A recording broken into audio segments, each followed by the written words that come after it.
All right, so we're live. Welcome everyone to TableTalk, where we talk all things tabletop. I'm your host, the Bad Luck Gamer, and Alex is sick. So Nerd Girl counter go up, but I don't have it at the moment, or at least whatever. I don't even know. Honestly, Alex has been good this year, so I guess I can give him a little bit of a break and not worry about it too much. But today's chat is going to be real interesting because there's been some things I've noticed. I've been tapping in more and more to the tabletop scene on YouTube and on other media, and honestly, this year has probably been the biggest shift in tabletop, but I don't think many people understand exactly what that shift means or where we're going. And I'm going to be completely honest, I don't know where we're going either. It's going to be fascinating, and honestly, something I really pride myself here on this channel is we talk about a lot of really interesting things. With your level Pathfinder, I'm surprised you weren't more into draw steel. Honestly, I don't know. Draw steel is interesting.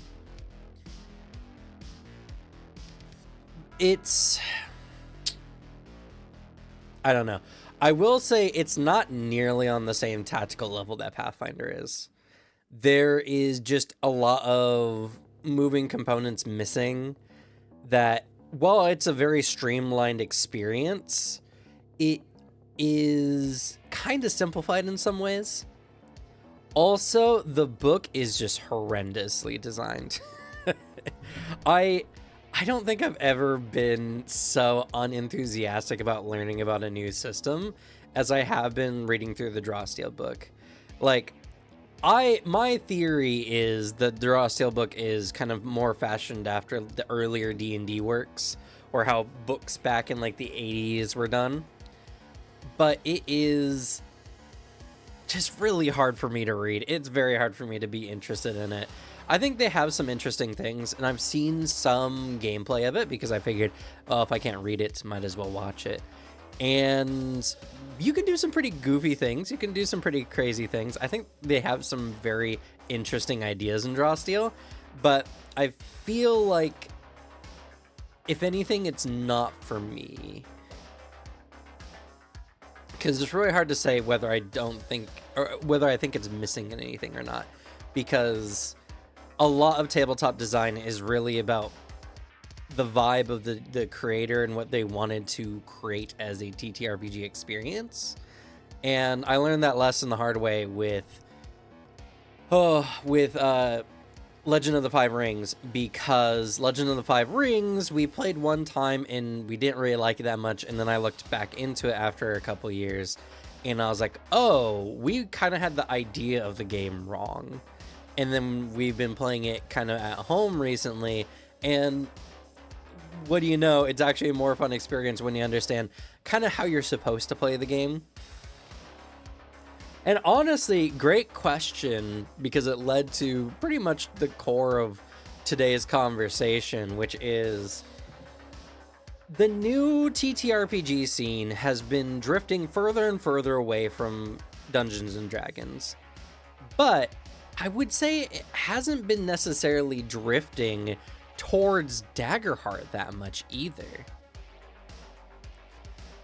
Like, a lot of people did jump onto Daggerheart, and a lot of people love Daggerheart and everything like that. But after the first few months, now we're starting to see those Daggerheart videos kind of drop off a bit. And now content creators of all kinds are just creating videos about anything they think can get the numbers, or maybe anything they think they want to invest time into. I've seen a variety lean into Draw Steel. I've seen a variety lean into Daggerheart. I've seen a variety who are still like itching for DC 20, which is coming out soon. With running Stonewalkers, do you think you'd like Cosmere RPG if you did a homebrew campaign? We talked about this last time on when we ran the game, and I think I would maybe like it more. The hard part about at least Stormlight Archive, as far as the Cosmere RPG is concerned. The Stormlight the Stormlight Archive is very kind of specific. Radiants are supposed to be kind of like Paladin-esque, or at the very least knightly in a way. That's kind of like the whole point. And while you definitely can narratively have some differing views on some of the orders and the ideas of the Radiants, the setting doesn't provide enough anything revolving around the knightly orders to really like go into depth with any kind of framework. You kind of just have to make it up all on your own, which, to be fair, in the setting, that's kind of what they're doing as well. But when you're playing a TTRPG, kind of some of the stuff that you really lean into is the preconceived notions that come with the fantasy. That's why a lot of people really like things like Dungeons and Dragons, because they feel like they understand how an elf should act, how a dwarf should act. That gives them a framework that they can build their character off. And it's something that becomes interesting when you do, like, when you subvert expectations for a character, or you like, there's so many different kinds of character tropes you can only do when there's a pre-established notion of what a character or type of person in a setting should act. So it's harder in the Stormlight Archives because we don't know a lot about the Radiant Orders, first of all. We only know a handful of really Radiants in the setting in general. And not only that, but the Radiants are mostly coming about when everything is already going crazy. And there's kind of like an expectation that the Radiants need to really like side with a particular side of the ongoing war, or wars if you consider like the Tukari and the Emul. So it's kind of difficult. Honestly, now that I've read a good portion of Mistborn, I'm almost done with the second era Mistborn at this point, and I really, really wish they had done Mistborn first rather than the Stormlight Archive. I feel like Stormlight Archive was better to get a bunch of people interested because it was the book series that was getting finished, and they've obviously been working on it for a couple years, so it's not like they could have shifted last second. But I feel like Mistborn would have overall been the better setting. Do you think it's better to just abandon canon and do your own thing? For me personally, I don't know. I like working with canon. I like working because it gives an idea of like how the world is supposed to be working. Essentially, the canon in a given series gives the background to the world its kind of own automation that you can then work around. But if you're asking in general to people, I feel like it's whatever the person works best with, or whatever the group really wants. For some groups of people, they really love the canon. That's why they like a series. And so going outside of the canon is not necessarily the best route, I would say. But simultaneously, it's always fun to kind of do your own things like around the canon, in which case it's not really canon what you're doing. So it's a very complicated subject and a complicated question to answer.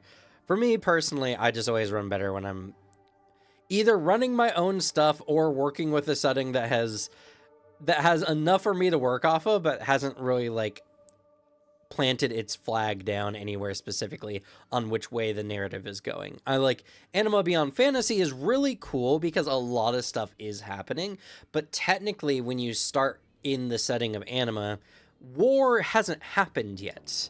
There is this kind of posturing going on between the Empire and the Azure Alliance, and a lot of other principalities have seceded or unofficially seceded away from the Empire, but the Empire has a lot of things going on, and so nothing is happening. There's no like official battles, there's no official sides that have taken place yet. So whatever direction you take the story, you can kind of expand upon the canon in your own mind, and that's kind of what I did. Was I just followed what I expected the canon to be, And it turned into a very fun game and setting overall. I wish Alex was here, because he had to have a lot to say about that. But alas, he is sick. I should have put the Nurgle counter up. He should be punished. But anyway, to cut back to the core of the conversation, the tabletop scene feels like a lot of people were left adrift. They don't know necessarily where to go. A lot of people are sticking with D&D, not because necessarily they overly are excited to do so, like it's not as steadfast as it used to be, but mostly just because they just don't know where else to go. And D&D is their favorite tabletop at the moment. And so while they may be looking, maybe they're having a hard time choosing games, and so they're just sticking and playing the game that they know to run, at least for now.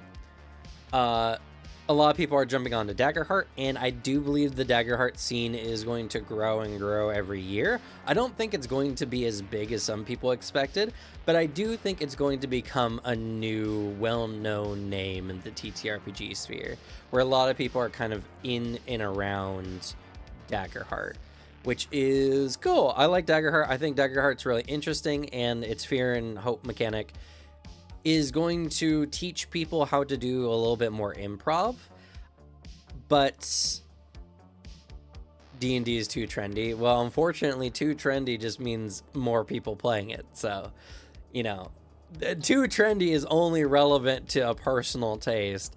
If something is trending, it's because a lot of people like it.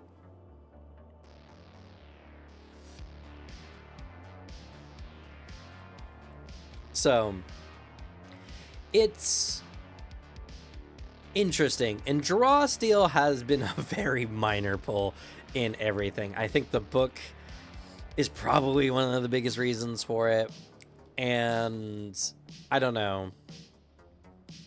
I feel like in the TTRPG scene, what's going to become popular and what's going to become what people are interested in is the game that has really good flair and really is open about what it is on the surface and introduces something novel to the scene that people haven't been really paying attention to. It's got to be a system that has really good art. It's got to be have a book that's really easy for people to look at and to read. And while Daggerheart does a lot of these things, it feels so much like a D&D clone that I feel like it's going to just push people off just by that fact alone, even though mechanically speaking and like from a system perspective, it is very obviously doing its own thing from D&D. It's a lot more open-faced, but at the same time, because it's so, I mean, like, you could play tieflings and that's just a very D&D thing, like, so a lot of people will go to it, but I don't feel like it will be as good as if they had more of their own ideas, or at least something they could have like made close but not too close to D&D. D&D is so boring. People like it the same way people like Apple products. Inferior in every way, but cool to have the logo. That's a very disingenuous way of referring to people's preferences and tastes. People like D&D because D&D, for what many people, you know, hate to say, but D&D has fun mechanics. D&D is fun for people. And Pathfinder 2 has been amazing crossing from D&D 3.5. Yeah, Pathfinder 2e, I feel like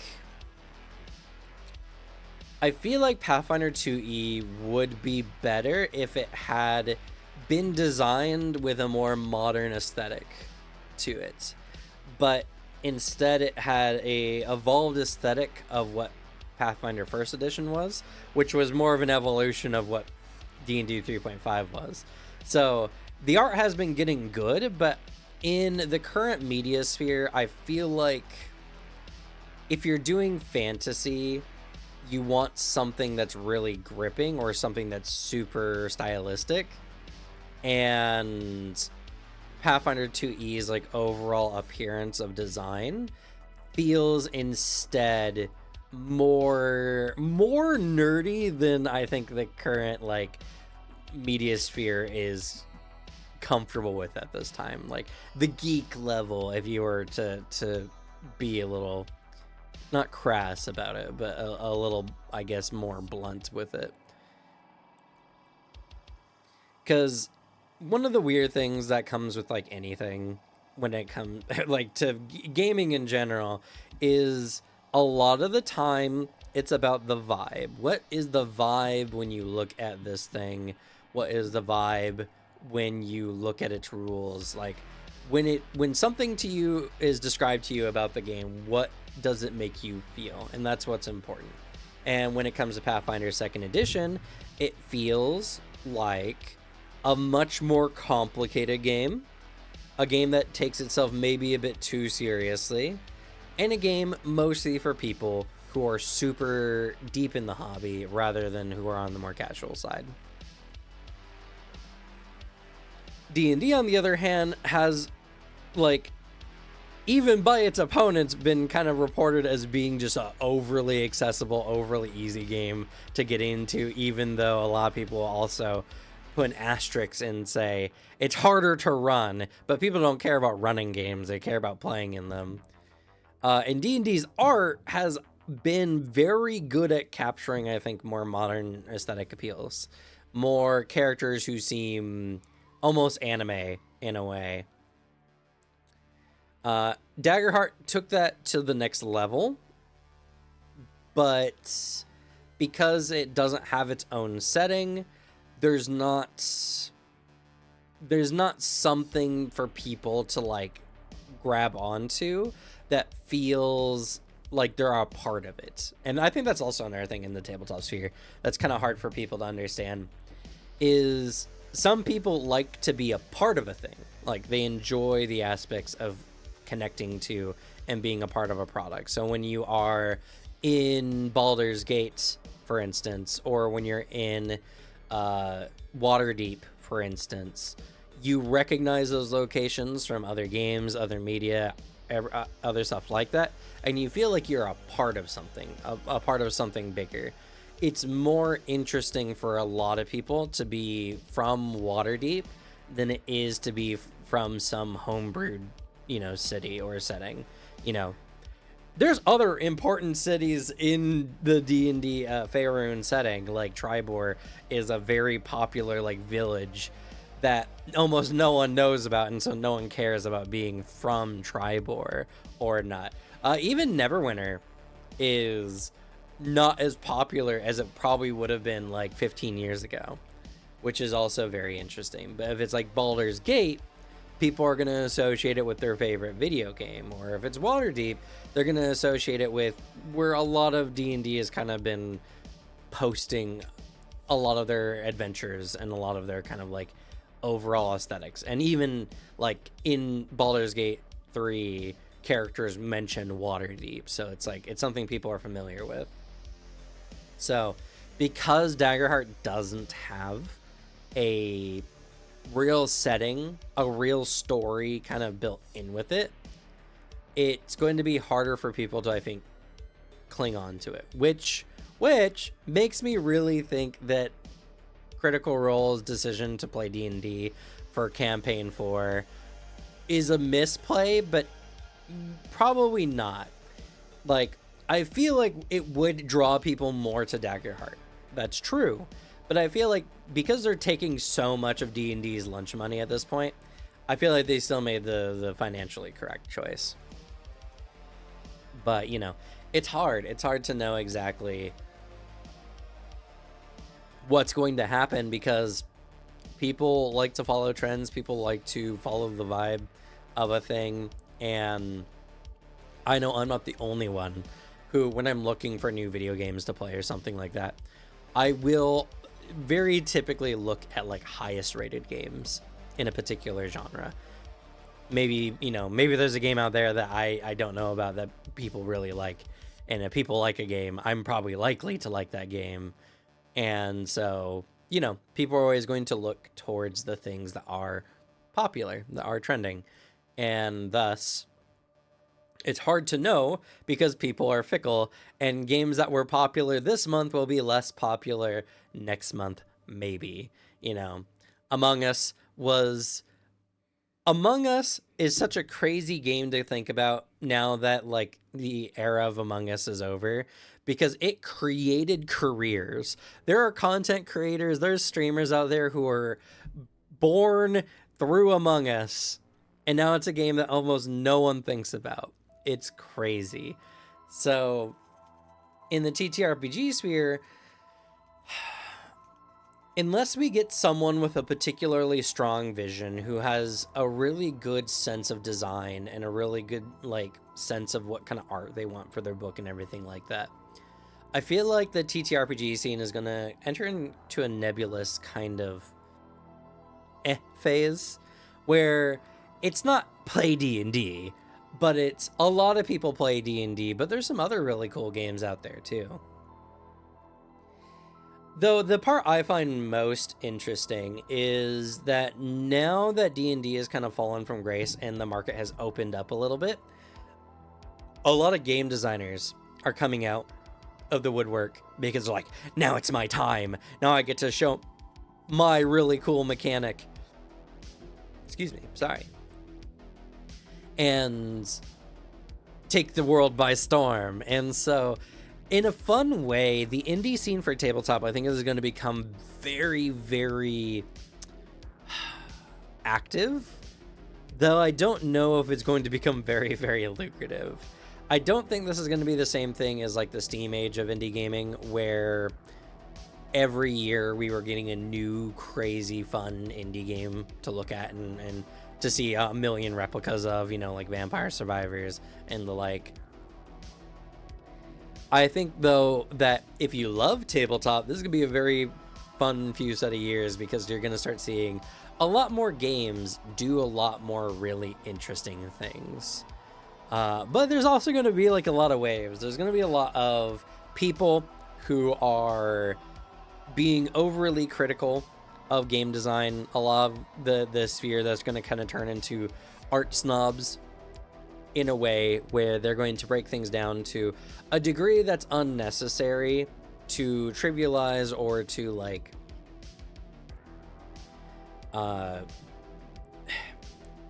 to reduce a game down to a point that people are going to find it less appealing, even though things like a drink, like a fruit drink, doesn't become better when you keep reducing it down to like the pulp.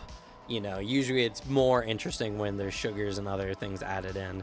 You can't look at like a completed piece and judge it for its individual parts. You have to see how they all come together. And like, as someone like myself who is very interested in TTRPG theory and is very interested in RPG design in general, it's very easy to kind of break games down a little bit.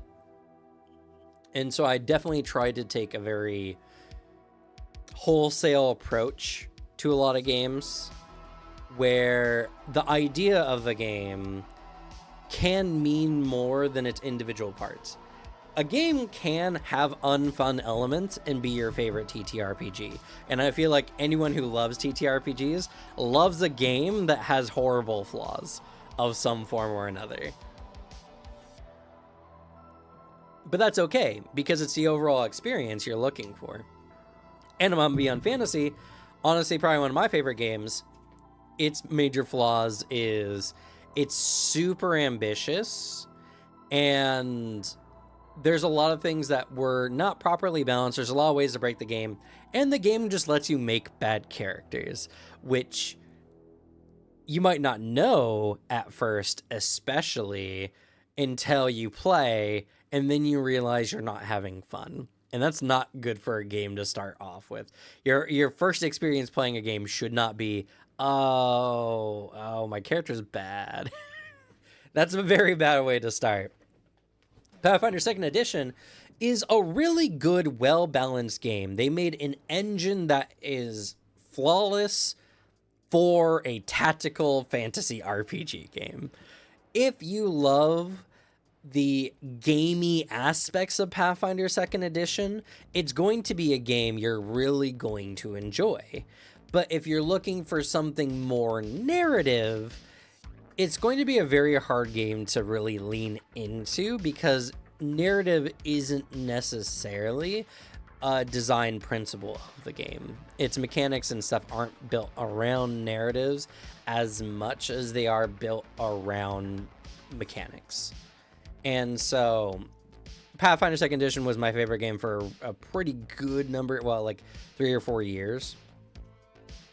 But after playing it a lot and reviewing it and kind of just being all Pathfinder for a while, I've really started to kind of lose the flavor of it, because the mechanics are interesting and the game is fundamentally really fun to play. But I want to tell stories. I want to have very interesting experiences. And in Pathfinder, the setting and the overall game design doesn't cut it for the kind of games that I like to play. Not that you can't. And I'm finding a very interesting cross-section of TTRPG design right now are people who want really good mechanics versus people who want more narrative freedom. And while I definitely think that there's a really good fusion between the two, that doesn't mean that they don't have their differences and that they can't be very strongly differentiated between, and that can cause divisions in the TTRPG sphere. And I'm finding it super interesting how a lot of people, especially, there's a bunch of content creators out there who are very much rules light preferring players. They just want to tell a story. They just want the magic of narrative, and they want rules to interfere as little as possible, but they still want rules to have kind of a guardrail and like a sense of randomness. But they really love games that allow you to be really free with the narrative. Fate Core is a very good example of this, where the Fate Core system at its base allows you to skin and flavor anything you want as anything you want. And while it's a really reductive way of looking at it, it's really good, because if you wanted to use magic in Fate Core, for instance, then you can give your spells a aspect that then they do that thing. So a bolt spell can be a fire bolt or an ice bolt, or, you know, whatever. It's your choice, and the GM and the players to some degree as well get to decide what that means. But like a firebolt and an ice bolt will do roughly the same damage if you build the same way. So there's nothing to differentiate other than the fact that the aspect may matter narratively or contextually in a scene. But they feel like this is easier than a game that has a bunch of spells that you have to go through and find the right spells. And oh, my character wants to be a fire mage, but there's not fire spells that do the things I want to do in said game, you know, whatever. And so they feel like that's easier. But in my general experience, improv skill and the ability to just come up with something on the fly is very difficult. And rules light kind of games are just difficult in a very different way. You could say rules light, but I'll call it narrative heavy, you know, because it adds a new version of crunch that is less structured, more arbitrary, and yet at the same time feels more free. And I don't know. I don't necessarily agree with the idea that something that like that is more free, because what the game becomes is, it's not what you're doing, it's how you explain it. And I want to play a game. I want a game to be a part of the experience. And so to me, even though I understand why it's interesting that you can have a firebolt versus an ice bolt as aspects in a game, where an ice bolt could be something that you could use on water, for instance, to freeze it. That's a very narratively interesting scene. The only difference are small contextual moments, and on the whole, many of these elements will end up running or feeling the same. And you don't get a very good mechanical feel for the differences that like something like different elemental bolts might have unless you're playing a game that actually contextually in the system differentiates the two. Pathfinder is a really good example because ice-based spells and cold-based spells will slow you if they crit you or if you fail a save against them or whatever. Where fire-based spells typically will do a little bit more damage and have a chance of igniting you, causing you to take persistent fire damage.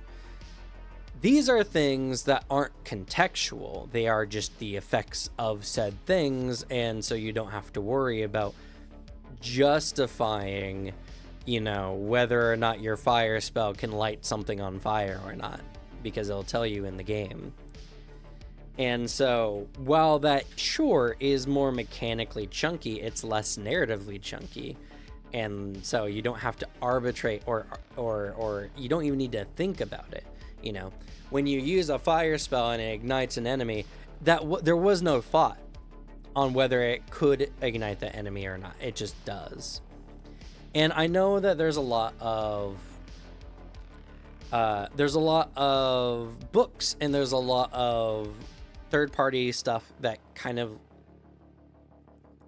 does all this work for you in a way where if you get so many over successes on a fire spell specifically, then it doesn't ignite, or if you do so many over successes on a ice skill, then it does something like slows the enemy down.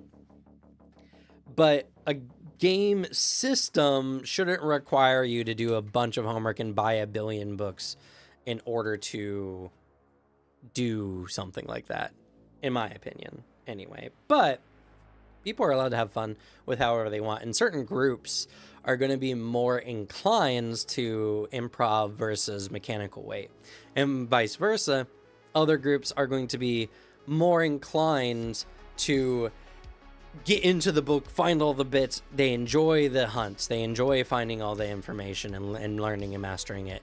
And so for each group individually, the games of their preference are easier than the games that are opposed in preference. So I find the discourse to be interesting. I find the discourse to be an interesting look, because at the end of the day, like, everyone's right about their opinions on things. Narratively heavy games, narratively crunchy games do offer a lot of freedom. If you know, just being allowed to do whatever you can imagine with the system is very appealing.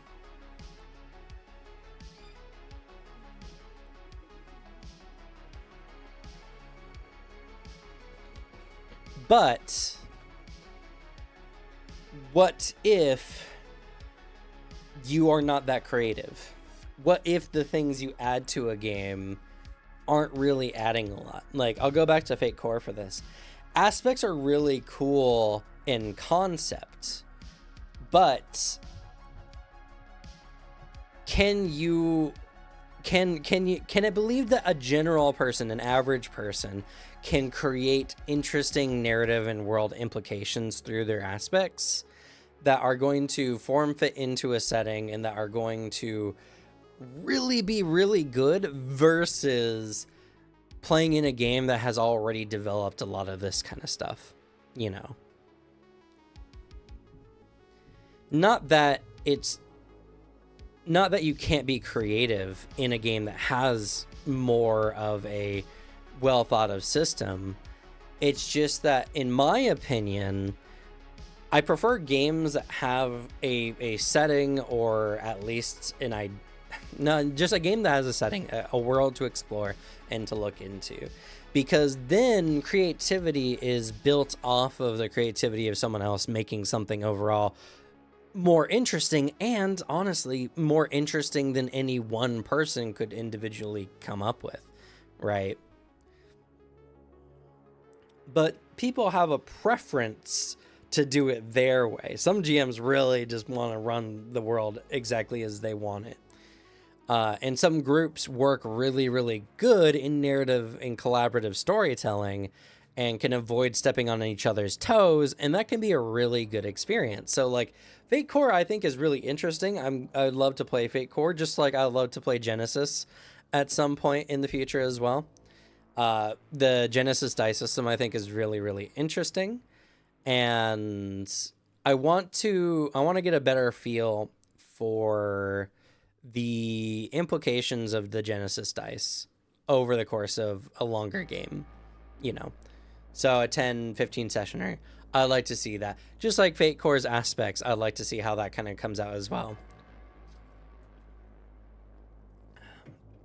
And kind of going back to Cosmere is really interesting because the plot die adds a mechanical and narrative aspects to dice checks, where you can set it up where opportunities or complications can be individual things for a character, or like a momentary, like, contextual bonus or benefit, or they can be utilized as an overarching scene plot, where if you get so many opportunities, then reinforcements come. So a combat can be something where it's just about surviving and trying to get opportunities to wait until your reinforcements come, and it becomes something that's unknown because opportunities are random, relatively speaking. And I think that's really, really cool. Complications are also both narratively and mechanically interesting, because while they give you a bonus to your dice check, making it honestly very likely that you're going to succeed on that check, complications can add narrative moments, contextual moments, to make a scene more interesting. So it can be the inverse. The enemy will receive reinforcements if you don't kill them before a certain number of complications are rolled, which is really cool. Very, very interesting. I wish the core book had more tables for the benefits of opportunities and complications, or more of just like a standard to work off of that can feel better, rather than just I have to come up with everything. I've been trying my best to ask my players, like, all right, you got an opportunity, you could crit or do something else, and they're like, I don't know, I never really considered this. I think I'm just gonna crit. I can't really think of anything at this moment. And it's like, it's pressure. And while I understand that there's people out there who would jump at the opportunity to change a scene, use the opportunity for something interesting, my overall experience, at least with my group, has been that without enough for the players to build off of, open narrative systems, open narratives like Fabula points, plot dice, all that kind of stuff, can feel like more pressure, and can honestly increase the fatigue a player feels over the course of a game day. And being creative is very mentally fatiguing, especially if you do it for multiple hours. I know there's plenty of sessions after I run them as GM where my brain starts feeling like mush. And honestly, I don't get that same feeling from the numbers part of it, but maybe as well I'm not just playing the super crazy number systems like any of the Shadowrun games. So the discourse is interesting. Narrative games, or rules light games, quote unquote, I don't think are easier. I think they're just harder in different ways. And if a group's more inclined to that, that's completely fine. But as someone like me who prefers a very good balance between mechanics and narrative, I don't feel like rules like games fit everything I want, while more mechanically crunchy games are better because I can build narrative elements off of them. But I would still wish for some stuff that is more narrative. Like, I would wish for Pathfinder 2nd Edition to have a better social combat, or even like a political system built into it that has interesting mechanics to deal with, rather than just DCs. Like, I don't like flat DCs as a core fundamental for tabletop games. I feel like flat DCs, while are good and very straightforward, create overly simplistic ways of representing narrative moments in a story. A character picking a lock, just being a DC, doesn't make that moment picking the lock any different than, say, lifting a boulder or lifting a tree trunk that's fallen in the road, you know? Since they both can be resolved with a simple DC check of a admittedly different skill, but mechanically speaking, those two events don't really have any differences. There's almost 100% crossover with them. And it's more fun when you have games that can alter how those mechanics work. And to be fair, Pathfinder 2nd Edition kind of has this to a degree. Picking locks is multiple skill checks. I wouldn't call that a different system, but it's technically more different than if you wanted to lift a log off of the road. So, and they have feats and abilities that work into it. And so it's like, that's a really good step in the right direction. But I don't feel like that is adequate enough to be called a different system overall. It's just a DC with extra steps. I would like for games to offer more mechanically interesting things for different types of actions, you know? Like, maybe it'll be mechanic bloat. I don't know. But it feels like if you can bring value to individual systems, making them unique, and making it where a player playing your game is going to play your game very differently based on the build of their character, that sounds only good to me as far as someone who wants to tell interesting narrative components.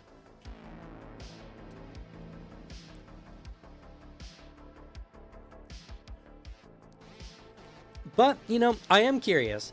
Anyone here who's willing to chat today, have you noticed anything in the TTRPG sphere? Have you noticed any kind of trends? Have you noticed anything of notes amongst nerdy groups, maybe at your local game store, maybe, you know, on Twitter or on YouTube? Like, I know I'm particularly deep in the weeds when it comes to this kind of stuff. So for me to hear about stuff is to be expected, but for everyone else, you know, who knows? I don't know how individually deep you are in the TTRPG RPG sphere, and so I find it interesting what other people might be hearing or seeing, you know, how they feel things are going. So let me know any of your thoughts, anyone who's willing to hop into the chat.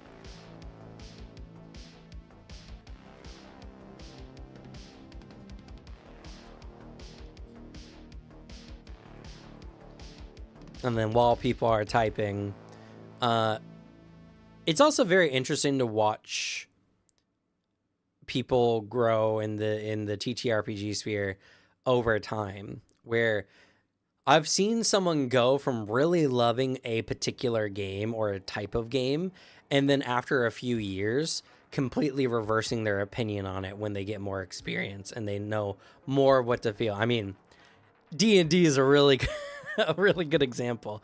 There's so many people who got into D&D, really liked tabletop, loved D&D for like 2 years, and then they got to a point where they're like, I just keep stubbing my toe on the system.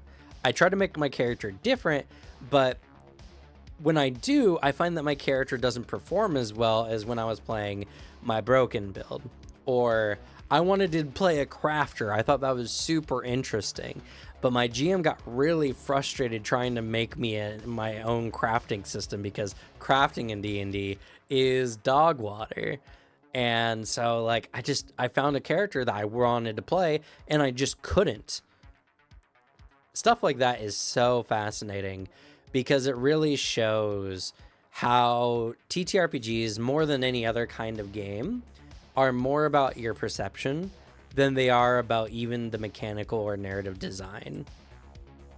Like, there's so many people I know who absolutely love some super obscure tabletop game because they just, it fits their personal vibe so much that even though you could argue their systems are bad or are not that interesting, they're going to vehemently defend it, but their only defenses are going to be like, yeah, but you don't understand how fun it is when this thing happened, you know. A channel that you all may know, because I've made a video on it recently, What is Tabletop, has been very fascinating for me to listen to the discourse they have, because I feel like Frank and Charles have similar opinions to me, but different in some fundamental ways. But they care really deeply about design, and they don't overly judge or overly like they try to objectively approach each individual point they can and discuss the pros and cons of each, and they kind of always end up leaving off with a, if you like this, that's good. And I like that. I think that's very interesting. It's so hard to find tabletop channels out there that are as fun to listen to and as objectively interesting, I guess. Or subjectively interesting due to objective opinions, or not objective opinions, but, well, yeah, kind of like objective opinions in a way.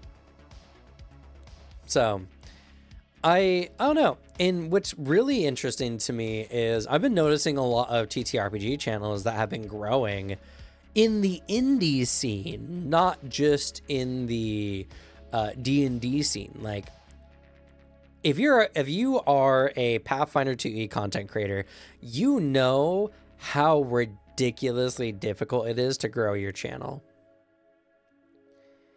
It is very hard because you're making content for a specific game, and like, I'm looking over some of the channels that I have followed personally,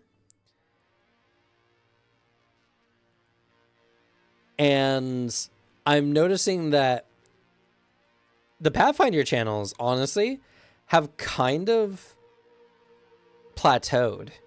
Like, it's just harder and harder, it feels like, for Pathfinder channels.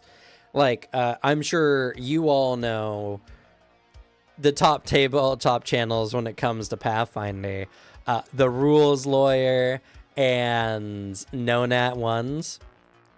And yet I've been keeping eyes on their channels for like years now, which is really weird to think about, but I have been.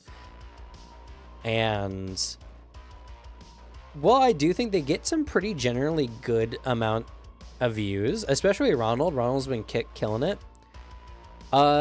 His channel is plateaued subscriber wise, and view wise as well. His channel is plateaued. Like, he gets roughly the same amount of views every month that he has pretty much over the course of the entire year, barring some ups and downs, just, you know, common in the space. And No Nats, to be fair, is probably for a variety of other reasons, but even his channel has been just very, very plateauing. He's another person. He got Pathfinder burnout well before I did, but couldn't stay away from it. He tried to move away from it, and then his channel bombed, and so he had to come back. And so he's trying his absolute best. I really hope he gets out Pathfinder at some point. I feel like it would be good for him if he could finally stop talking about Pathfinder 2nd Edition. I gotta say, as someone who's also kind of had my own Pathfinder burnout, in my last video, which isn't even a very popular video by me, I said towards the end of that video that I was going to be taking a break from Pathfinder, and so there probably won't be any Paizo related videos for the upcoming future. And my channel has been hemorrhaging subs. It's crazy. Though I did find that there's a lot of people who are super interested in Anima Beyond Fantasy, which, by the way, if anyone is interested in Anima Beyond Fantasy, I have more Anima Beyond Fantasy videos coming up soon. I did a basic character creation video for anyone who's interested in Anima Beyond Fantasy. And I'll be doing at least probably 3, actually. I'll be doing 3 more character creation videos, not as like a long-running video, multi-part video, but there's just if you're gonna build a specific way in Anima Beyond Fantasy, you're building very, very differently, and the game is a little esoteric. So I feel like doing a build for a mage or a key user or a psychic. Maybe I'll even do summoning, but I might just tie that into magic, honestly. I feel like they need their own videos. I also want to get back and finish the rest of my Cosmere videos for at least the rest of the Radiants. I want to do the other paths, though, to be fair. I really, really want to work on the heroic paths in the system.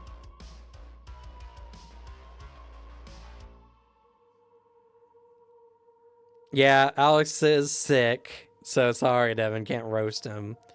You know what? Also, Devin, you should make fun of Booter for me. I asked him to be on here, and he has not responded to me because I don't think he looked at any of my messages.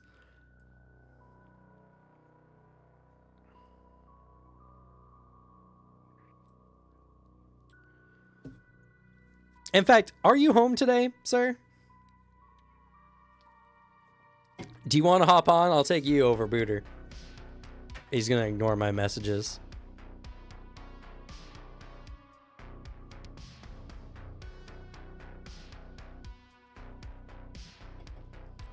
Okie dokie. I'm going to hop into the official Battle Gamer channel and just jump into general, and I'll pull you into Table Talk.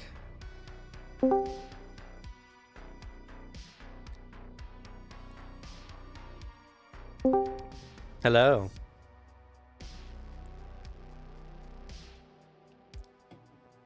If you were talking, you did not come through.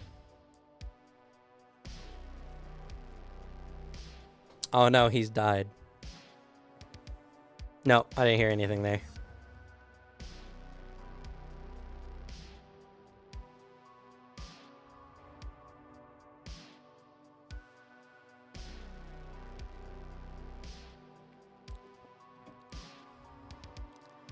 So sad. No one wants to talk to me today. Did that work? Hey, there you are. Weird. So at the cost of me not being able to be heard, I was able to join immediately to Discord. That's wild. Weird. To be fair, I think you guys need a router. Well, I'm plugged into the modem. big old thing. Yeah. Yeah, but a router is better if you have multiple people. Granted, Slug's not home today, right? Nope, no Slug today. Yeah, so there's not that many people on the internet. Oh no.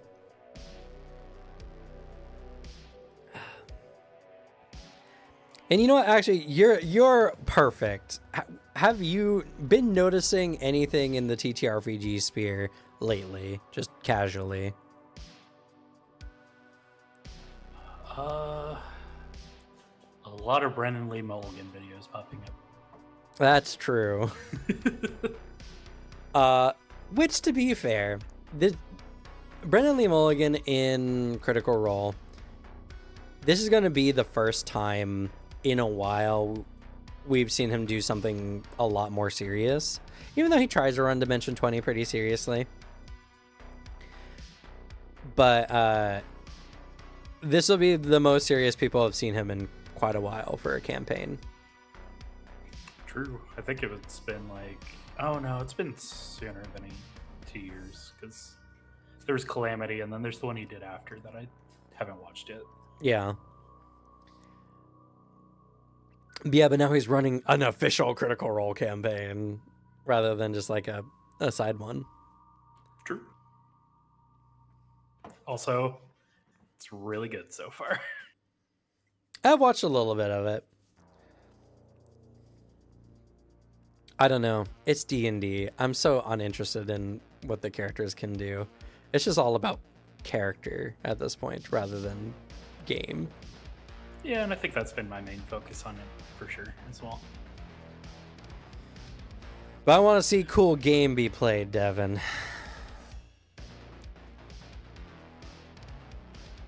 I guess that's fair.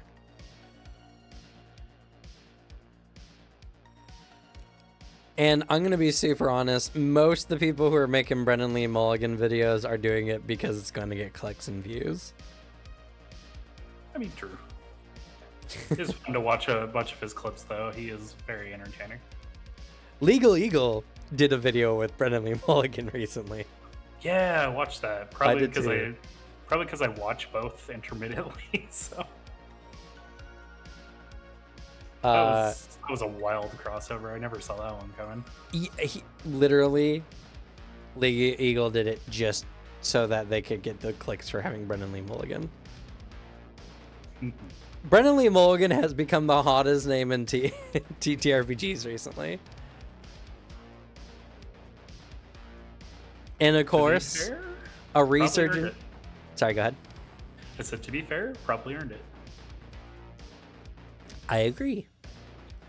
Also, Matt Mercer has come back into the YouTube algorithm because now everyone's talking about how his new character is a dick. I do like his new character. I'm curious to see where he goes with it.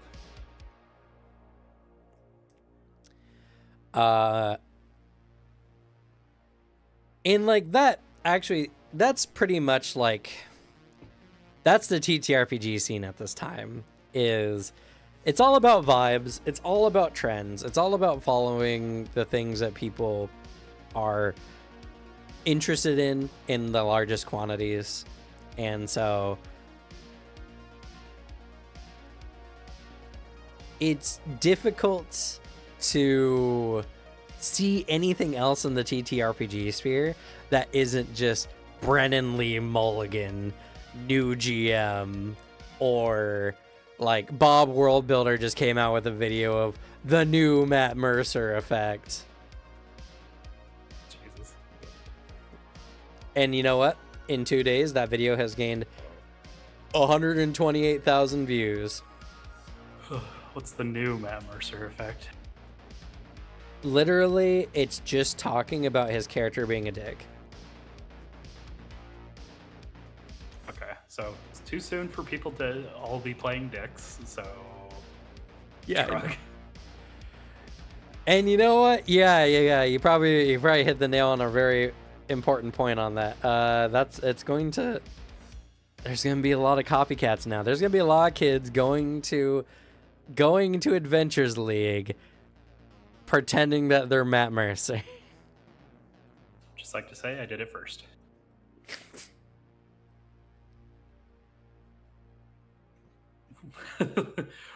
People rue the day they met Aaron Black. And some people rue the day that he was created when they haven't even met him. True.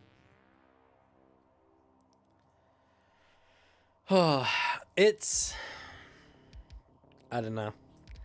That's a problem when your hobby suddenly goes mainstream. I say suddenly as if it hasn't been happening for the last decade. I mean, it's not one of the first ones we've had. The first one was probably anime, honestly. That's true. Though, to be fair, I've never really had a lot of close connection to anime. I just like anime. I got burnt out trying to keep up with everything, and I had to realize I do not need to watch everything. And it's mainstream now, and I can slow my pace and just watch what I want to watch, and that helps immensely. Yeah. I mean, you watched Free Ren, which is just good. It's just good. So good. I can't wait for season 2. Me too. And tabletop's kind of going in that direction because there are an endless stream of tabletop games coming out from like indie creators on Kickstarter and stuff like that. And not only that, but there's a lot of tabletop channels that have been springing up around indie tabletop of all things. Any fun ones that have come out? Well, I do like to watch What is Tabletop. They talk a lot of tabletop theory, which I just enjoy personally. I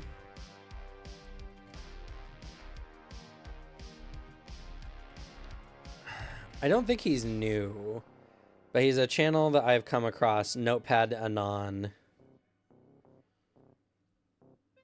Sounds familiar. He's been making videos for 5 years. And to be fair, in recent times, he's kind of went out to other types of videos other than just tabletop, but he's been doing tabletop for a pretty long time. And I like the character. Yeah.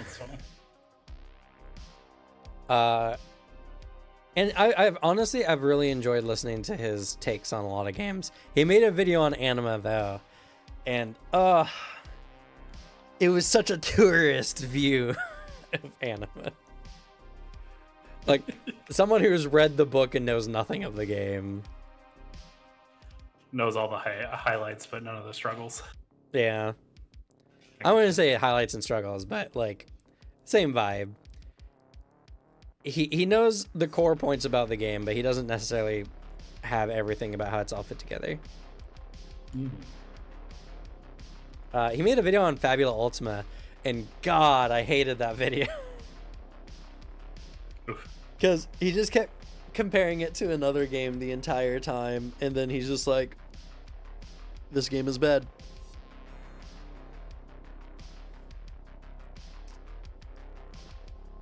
And I just had to it's bad. Sorry? I wouldn't say it's bad. Yeah. I like it. I like Fabula Ultima. I feel like it's a little too light for me, but I like it. Making characters in it is fun. I think it definitely sets down the route that it kind of wants to do, which is sort of like like a final, like early Final Fantasy style combat system and everything. Yeah, like a turn-based kind of turn-based three or not three, but one side versus another side. Which is interesting, and one of Notepad's big gripes with the game is that positioning and maneuvering doesn't matter, and that's why one of the reasons why it's bad. And Fabula Ultima is not trying to be a strategic game, and I think it's real reasonable to expect that, like, in a lot of combat scenarios, your character can reasonably reach an enemy that you're engaged with. That's true. And so it kind of cuts out all the fluff of maneuvering to focus on, you know, the combat. I just wish, I wish its conditions were more interesting and there were more of them. Yeah, I can see that. Also, range isn't super necessary unless there's like a flying creature. Yeah.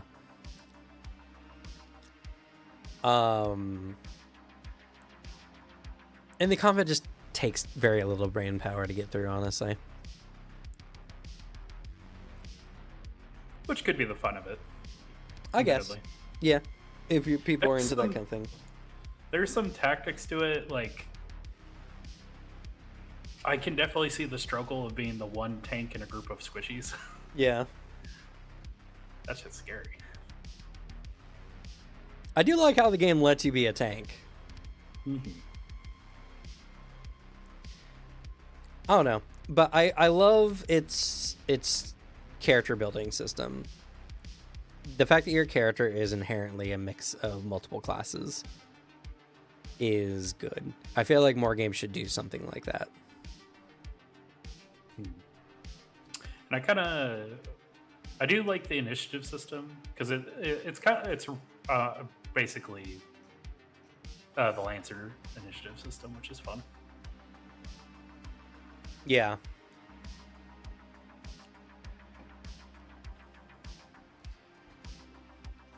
Lancer's just one of those games that has been unchanged through everything. The rise and fall of D&D, and even now when D&D is kind of like gone over the hill and has kind of been on the decline, Lancer people have been just consistently watching my videos the whole time with very little changes. Lancer knew what they wanted to do and they did it, and people respect that. Yeah, and I feel like it has a lot of the vibe that people want. Like, you want a mech game? Here's a really cool mech game, and you want to build your mechs? Well, here's a not exhaustive but interesting way of building characters. Mm-hmm. I just wish my pilot mattered. That's true. We've talked about like adding other systems into like a light rule system that has like social combat or something in it, but I don't think we've really settled on anything. Yeah.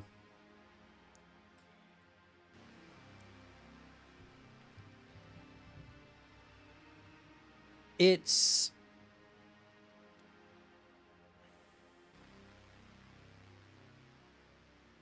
fair. I haven't looked at Icon yet. I should look into Icon because I've been interested in it. I'm admittedly not familiar with Icon. It's the other game. Well, it's another game by Orbital Dropkick. It's essentially Lancer but fantasy. Oh, okay. I could see how that would intermingle pretty well then. Yeah. I mean, I imagine it would have to, relatively speaking. Does Icon still have the rules light skill system?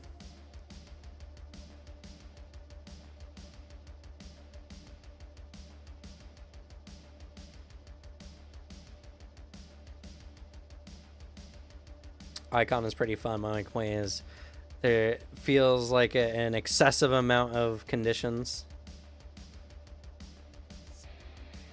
Beacon is a lot closer to Lancer but fantasy. I'm familiar with the name Beacon. I'm trying to remember. I am too, but that's because of the Critical Role streaming service named Beacon.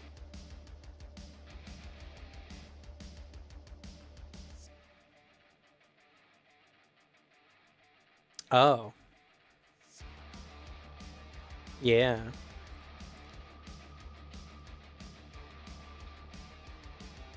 Oh, well, to be fair, I'm sure you all know, Beacon is apparently inspired by Lancer and D&D 4e.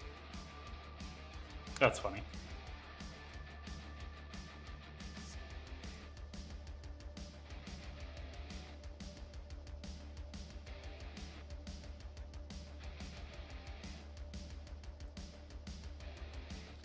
Interesting. I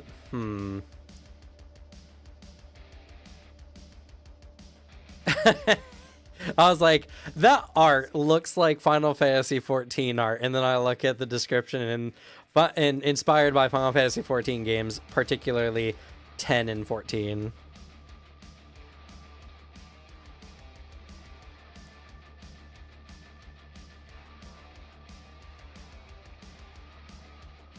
Okay, that does sound real cool.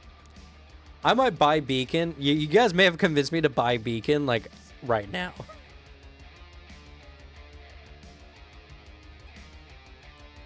Because honestly, if Beacon can, like, feel... Like, if we could blend Beacon into Lancer, I think that would be hype.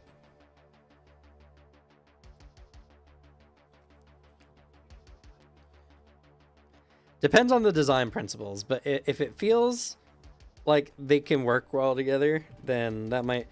Honestly, considering that, that might become one of my favorite TTRPGs. I don't know if it'll be anime. I can barely afford it, but I'm going to.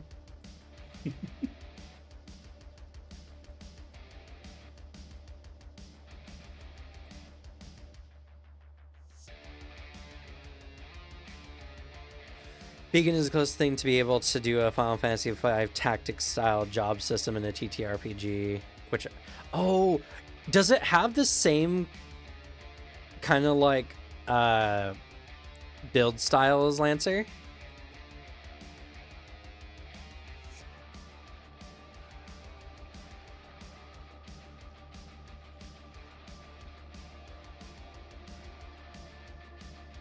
That's kind of hype.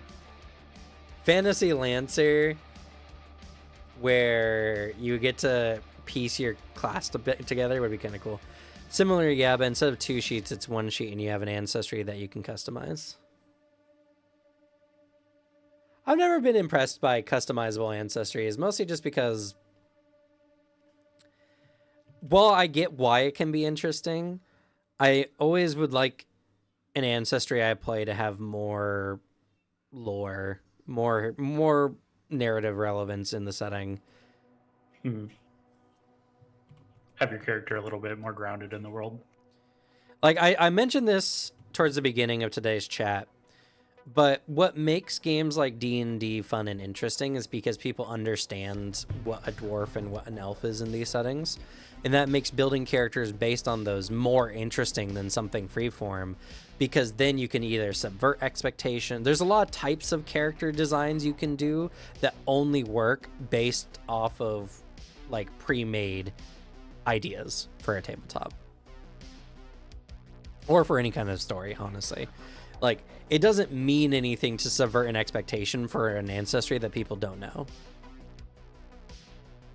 But playing around with, like, dwarven conventions or elven conventions to make an interesting character, I think, is very interesting to do, and is something you can only do in a setting where, you know, they have a very rigid or, like, a very generalized style.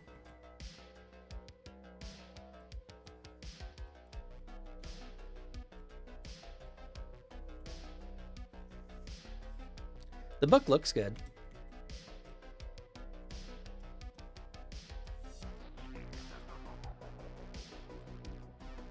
Oh, yeah, I'm definitely seeing... Going through the combat section here.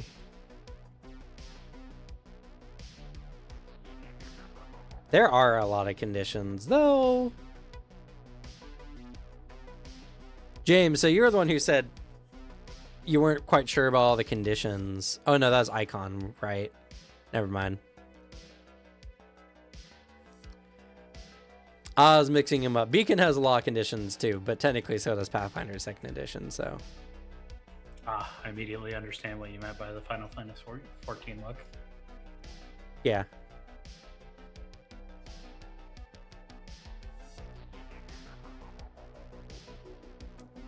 I understand small studios got to do what they got to do, but some of the art differences are wild.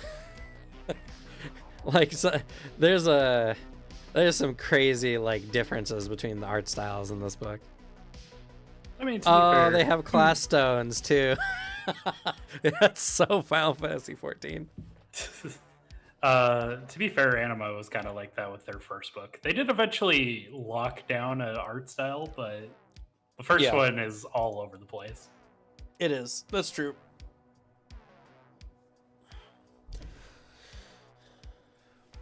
So if this is the core, that just might be them finding their footing.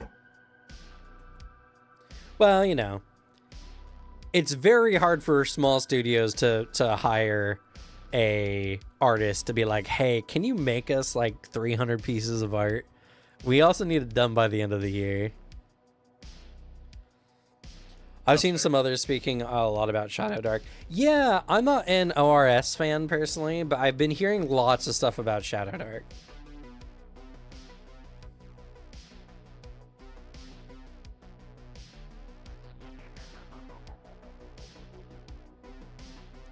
Orbital Dropkick, it's so hard when you like something about one of their products. I don't agree with a lot of what Orbital Dropkick thinks of like tabletop design. I mean, he intentionally made Lancer the way it is, and that's something that's so hard for me to get on the same level of.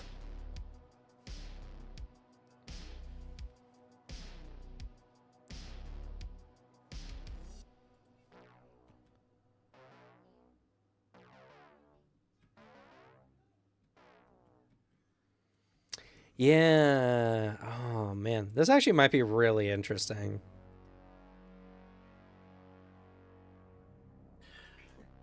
Their character information pages remind me of something. I can't quite place it though. Or not character, but like I think these might be the ancestry pages.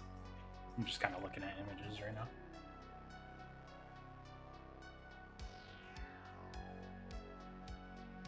It looks so familiar. I mean, probably Lancer.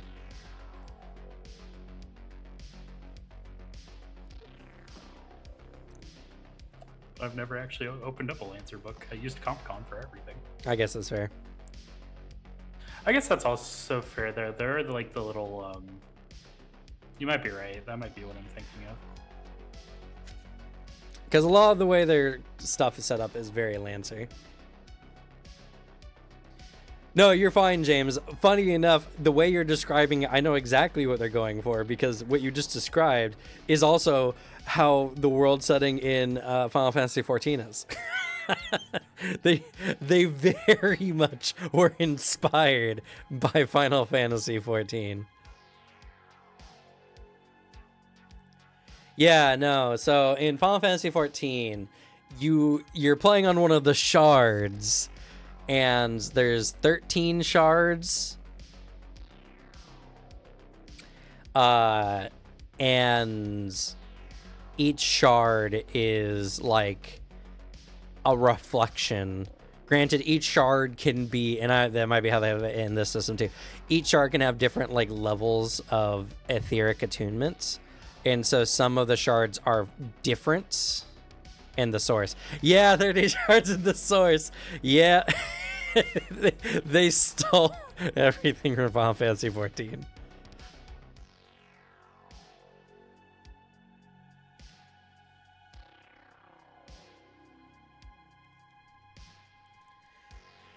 Yeah, this might be interesting. I'm definitely gonna have to take a deeper look into this at some point. I've heard some good things about Beacon.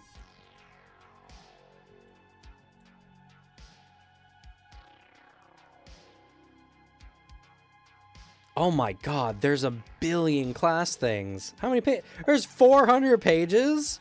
That's crazy. There's a lot in this book.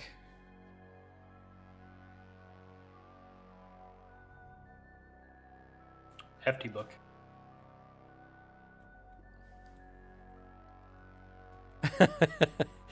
I was clicking, I was like, wait, is it broken? No, there's just multiple pages for talents.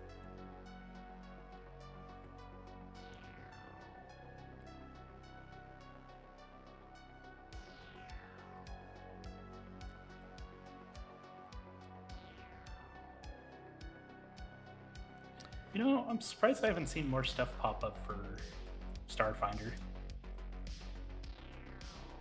I sadly am not surprised.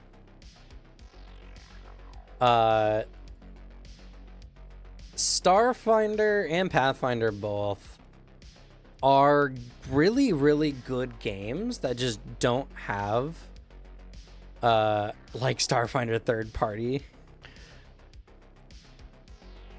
Don't have a lot of like general audience appeal. I was talking about this earlier too, but like art and like aesthetic appeal matter a lot when it comes to the general public, when it comes to like whether something pops off or not. And in addition to that, like how people would describe your game has a vibe. And the vibes of Paizo products are it's complicated, it takes itself very seriously, and it's a very deep game. Like it's something that appeals to people who love tabletop games and who are very deep in the hobby, and doesn't appeal to people who are less deep in the hobby. I can see that. And in addition to this, and something that I find is very strange with a lot of games,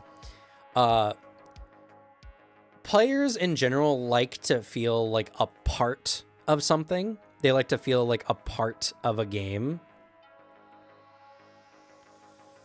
Are you saying we're lost in the sauce by liking Pathfinder? Yes. Yes, exactly. If there's anyone who's hopeless, it's you, James. But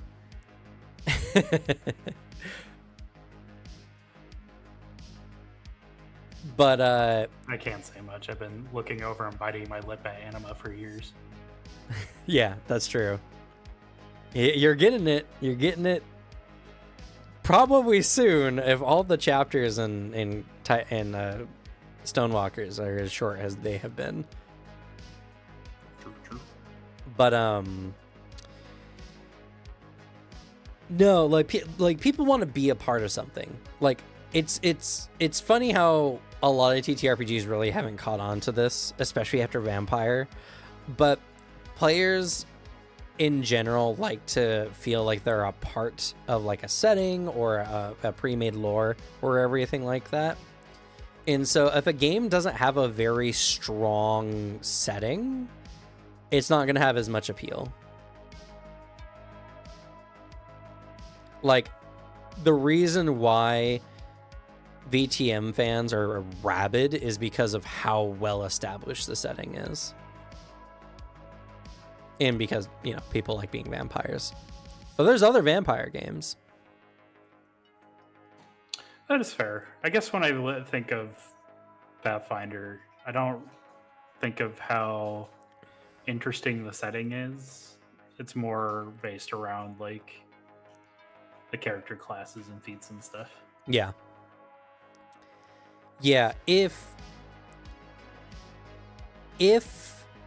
Pathfinder had more of like a really easy to approach setting, I because there is a lot of written stuff. There are books of the Pathfinder setting and everything. But it's kind of like Cosmere stuff. Like, if someone isn't much of a reader, they're never going to learn any of that kind of stuff. If League of Legends ever made its own TTRPG, because that would be wild, a lot of people would really get into that, because they've done a lot of world building and have the animation, rather, not anime, but animation has made people like, oh, I want to be from Zon. I want to play a street urchin, or, you know, stuff like that. I wonder if Pathfinder did like kind of like what Anima did with its books, where they have like the little blurbs of like fun, like little quests you could have in the world. I wonder if that would have helped. It would have. But I think more than anything, Pathfinder would have needed to tell a more specific like world story. Because Anima is interesting because while the story is not that complicated, it's something that you can feel its presence no matter where you are in the setting. Yeah, they do have some stuff like that in some of the books, and that's why I don't think it's necessarily just that. if second edition had come out and focused a lot more on like the Eye of Dread in dealing with the Whispering Tyrant, because that was what I latched onto when I first started reading the second edition book, I feel like it would have drawn me in more if more books and stuff were related to that. They did have a book, the Knights of Lastfall, that was related to that, but that was kind of it. Yeah, they had the monster manual that was like 50% undead creatures. Yeah, not really, but there were a lot. But the Eye of Dread and the Whispering Tyrant weren't really like big parts of that. And even for people who've been playing Pathfinder for like a while, if you ask them to name like some world important characters, they could probably name 5, which seems like a lot. But if I asked any of my Anima players some world important characters, they could name a lot more than 5. Yeah, we got Ra's al Ghul. We got he will forever have that name in my head. It just will not go away. Yeah, James, like I totally understand that idea, and to be fair, my assessment is based on a general appeal, and general public appeals are not necessarily good for your hardcore audiences. So I don't think Paizo's done anything wrong. But simultaneously, I tried to get interested in the Pathfinder setting, and I just couldn't, because there wasn't really anything that tied a lot of the world and the setting together. So what happens is you get interested in individual parts of the world that are somewhat disconnected or completely disconnected.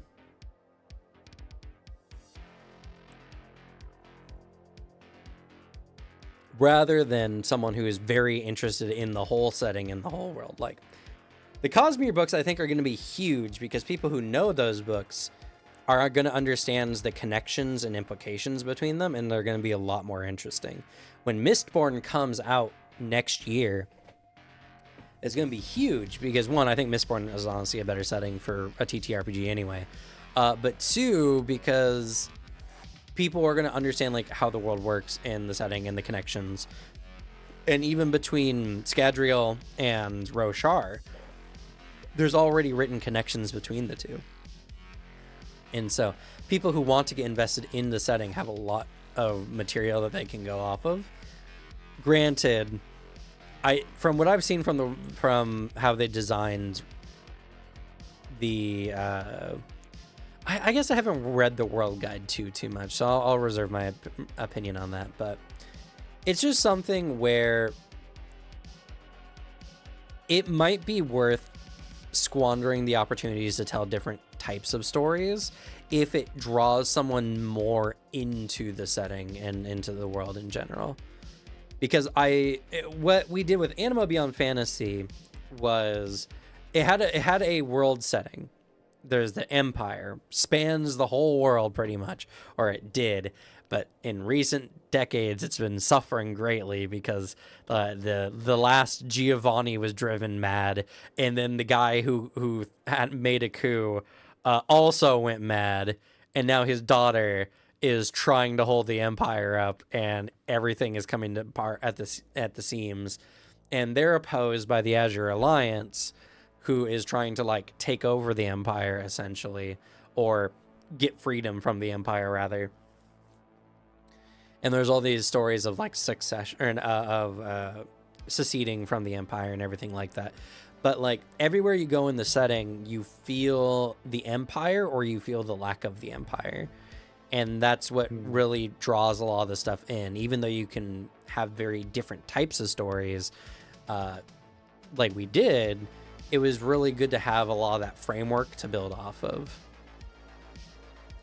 It's kind of like as well, like in Pathfinder, there's not really many world-spanning organizations, and even with what ones there are, it's really hard to feel their presence in the setting. Like the Pathfinder Society is technically a world-spanning organization, but it's really hard to feel that through much of the content that you would get from the books. Yeah, weirdly, it's very similar to like all the guilds that are in D&D. Because man, did they not matter? Yeah, unless you're a Harper. Harpers are the only ones that get mentioned a lot. But other than that, I'm in the Zentarum, I think. and the Zentarum, true. They're also just kind of like the world's digs. In Pathfinder, one of the organizations I think are more well known, or at least stuck out to people the most, was like the Hell Knights. But there just hasn't been a lot of material that's come out that is like Hell Knight adjacent, or even close. Like some of the adventure paths touch on it slightly, some of the world books touch on it slightly.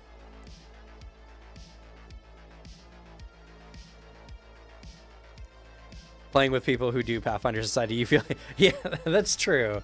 That's true. That's a very specific, a very specific type of person to play with, but I can see that for sure.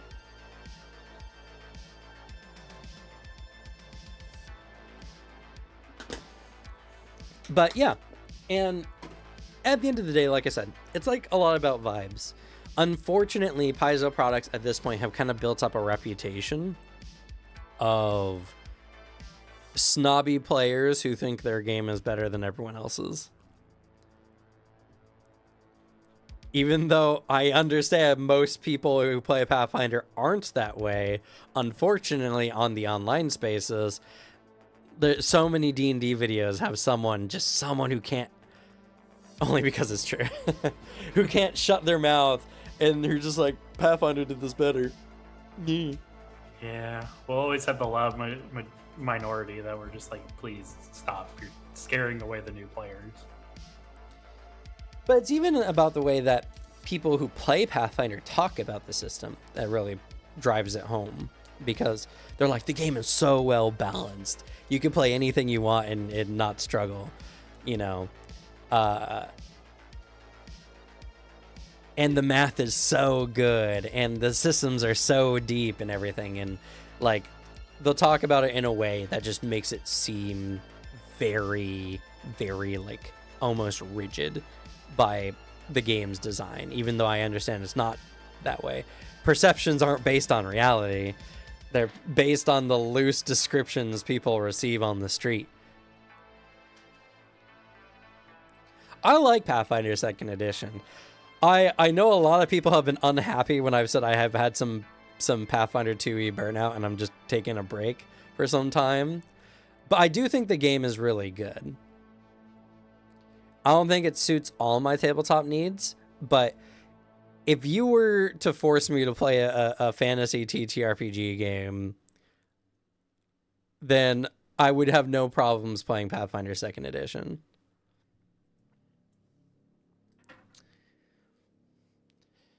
Though now I'm very interested to see what Beacon is like, so I'm definitely going to look into that one. But yeah, and I don't know, I think it's somewhat telling as well that despite the amazing work that Paizo's done with Pathfinder 2nd Edition and even Starfinder 2nd Edition, in this era where D&D is kind of just on the decline, Pathfinder doesn't feel like it has gained any ground in the space. Not like during the OGL. During the OGL, oh man, the interest in Pathfinder 2nd Edition was at peak, and so many people were looking into it. But ever since D&D 2024, Pathfinder just doesn't feel like it's gained any ground. It just feels like it's been doing what it's been doing this whole time. Yeah, I think initially it was because a lot of people would say that it's just a more complex D&D, and so people were checking it out. And now that the rush of D&D, people know that's not really the case, they might just be looking at other games. Yeah. Or give up on the hobby altogether. It's true. Though I feel like the hobby is still doing real good, honestly. With the sheer amount of Brendan Lee Mulligan videos out there, I think the hobby is still doing pretty good. That's true. Apparently, Critical Role has hit one of its all-time high viewing rates too, which is crazy. And that's with them having a whole other avenue to watch them through Beacon. Yeah. Which is wild. Yeah, it's... I don't know. And I don't know everything. I could be wrong about a lot of my opinions. But if in the year... Yeah, about... I think D&D 24 came out around October, right? I think so, yeah. That sounds right.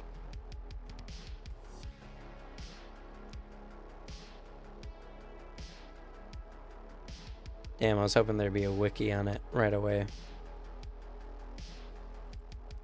Joke's on you, nobody cares about it. Finger guns.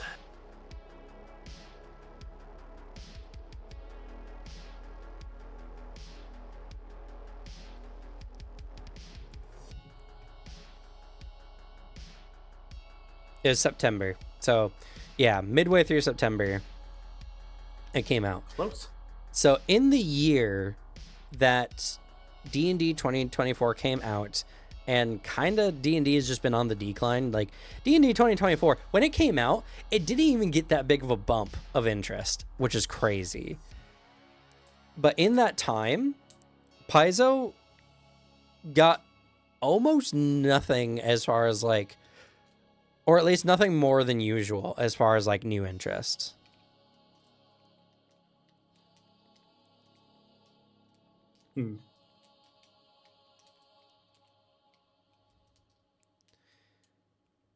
So,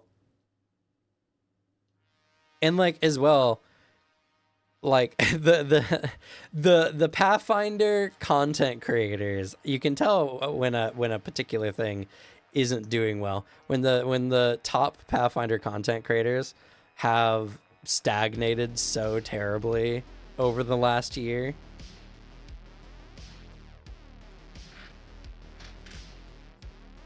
Yeah, I haven't really seen much on them. Even like the the influencers who might or might not have actually played the game before. Yeah, you know, honestly, funny enough, probably the most influential Pathfinder content creator at this point is XP to level 3. I could see it, and they're moving to Lancer. Are they? That's cool. Yeah, for their next game. So yeah.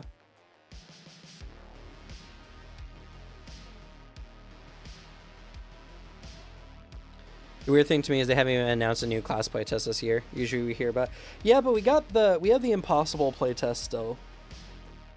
Well, not still. Obviously the playtest is over. But that's coming out next year. So they got some time, but yeah, I don't know. It's really strange. I guess it just shows how much development power is required to launch a book series, and they're probably putting a lot into Starfinder right now. They did have a couple of misses they may have needed to recover from too. I'm so surprised War of Immortals did it as poorly as it did. Yeah, I was really sad about the last game that Suzanne was running. I don't even remember the name of the module. Kingmaker? Yeah. Yeah, that's sad. I thought they would have fixed it up a little bit, but yeah, I was hoping for a lot more. To be fair, I think the story's fine, but the kingdom part, hence the name, I would have figured that they would have made better. Yeah.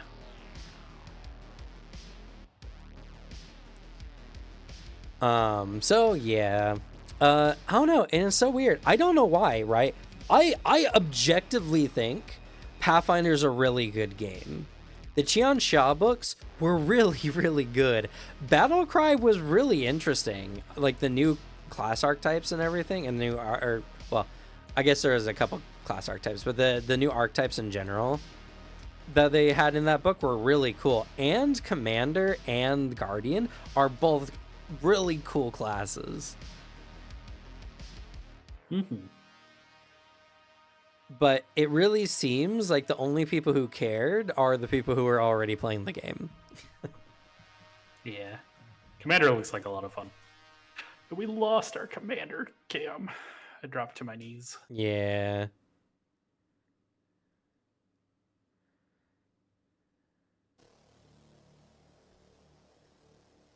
Yeah, I don't know. I mean, at the end of the day, it came out as it came out. We tried it. We were hyped for it. We did everything we could. So, it is what it is. But yeah, I don't know. It's... I really think it's just about perception. I think Pathfinder is just such a really good game, but it just doesn't have many aesthetic appeals to, like, the current media preferences for a lot of people. And like I said, people want to be a part of something, and being a part of the Pathfinder verse, unless you're, of course, in Pathfinder Society, just doesn't feel like anything.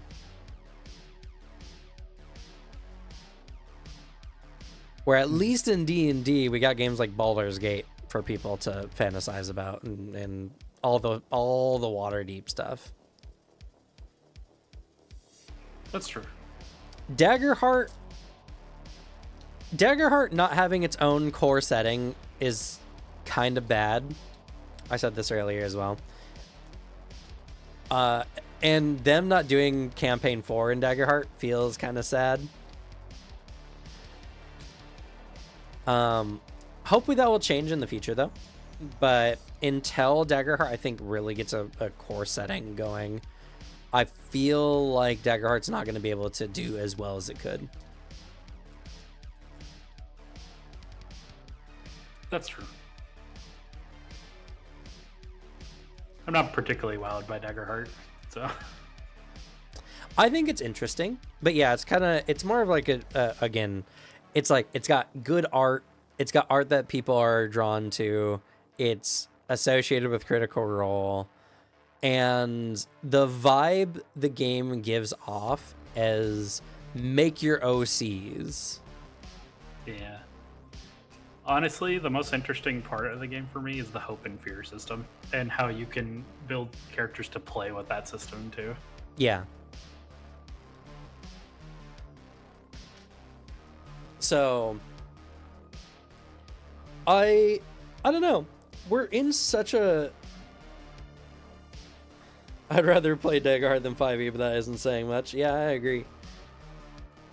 Depends on who's 5e for me. If it's vanilla 5e, then probably Daggerheart, yeah. Q's 5e, I would happy play that over Daggerheart. Yeah, but Q is not even running D&D anymore. I mean, true. He's turned it into his own game, and that's just kind of the thing with D&D is you either turn it into your own game or you go on to play something else. I mean, how often can you play a level 15 fighter that has up to 7th level spell casting? Definitely not in the regular D&D. I don't know. I don't know how much the Eldritch Knight gets to. I think they get to... They're a 3rd caster, so I think they get to 4? I don't know. I haven't played the game in ages. And like, it's kind of sad. I'm happy that we're going back to play Anima Beyond Fantasy. But it's kind of sad that we're so excited to go back to play Anima Beyond Fantasy. A game that came out over 10 years ago. It is up to 4th. And what's even funnier is people are so excited who haven't even actually played the game before. As well. Yeah, because of all the stories. And even crazier, another group that we play with sometimes is going into Anima at the exact same time, which I find really funny. Yeah, Vale was mentioning that, which is super fun. Yeah, they're running a home game there at their home. Yeah. It's wild how the tabletop sphere, like, the whole point of today's chat is that we are definitely in a new tabletop scene, right? I mean, just because D&D is no longer like the one that everyone is talking about and a million videos are being made for, represents that we've entered into, at least if it's not a new era of tabletop, it's a transitioning era of tabletop, a transitory era. And so many people are just kind of left afloat. So many people don't know what kind of game they want to play next. A lot of people are playing D&D because it's like their games are in D&D and they don't really know what other system they want to play yet, but they do want to try other systems. A lot of people jumped over to Daggerheart, but not everyone was kind of convinced by Daggerheart. Draw Steel has drawn its own kind of like cultish group of people. Like I say this because every time I hear someone talking about Draw Steel, they're either not interested or super fanatical. If their cult isn't called Steel, I'll be mad.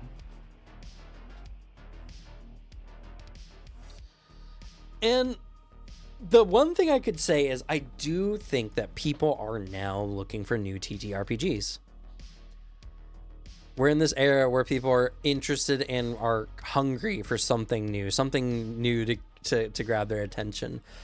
I hope this isn't like the WoW collapse, where when WoW collapsed, the MMO RPG scene just was never the same. And there's just a whole bunch of MMO players who just cannot find a forever home in the MMO sphere anymore. And a lot of people like go back to WoW every once in a while to do some MMO stuff and then they leave, you know? Like, I hope it's not like that, where people leave the TTRPG sphere and then come back when D&D does something new or interesting.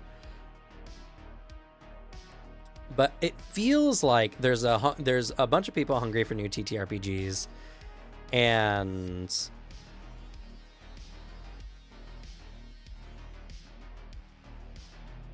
yeah, it would be. I agree. Anyone who said that new editions are bad have never. I don't know where they got that thought, the idea. It's just factually wrong. I don't know if it would be good anymore, though. All their lead designers hopped over to Critical Role. I know. Though, that makes me concerned because the people who made D&D 5e went to Critical Role.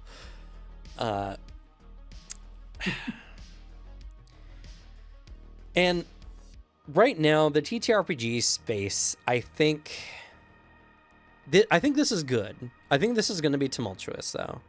I feel like the TTRPG space has been kind of like kicked from the bird's nest and is forced to fly or fall.